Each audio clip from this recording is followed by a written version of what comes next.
Kad geriau atsimintumėt, priminsiu, programa Kelias, maldos grupės, susirenka namuose, geriausiai iki 6 žmonių, gali būti ir 8.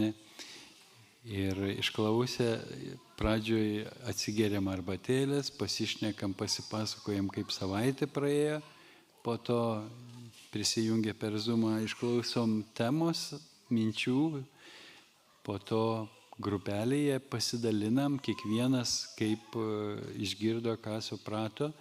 Ta metodika papildomai pristatytume, pamokytume asmeniškai, galbūt atvažiavę į vietą, iš anksto pasiruoštume, tik duokit žinot, bent 2-3 žmonės ir jau Jėzus yra jų tarpe. O kas negali savo mieste rasti grupės, tai gali virtualioj maldos grupiai prisijungti, susidarys, bus kelios maldos grupės ir Zoom'e, kur tik Zoom'e bendraus. Taip buvo praeitais metais, žmogus net iš Kanados jungėsi ištikimai kiekvieną ketvirtadienio vakarą, iš Vokietijos buvo žmonių.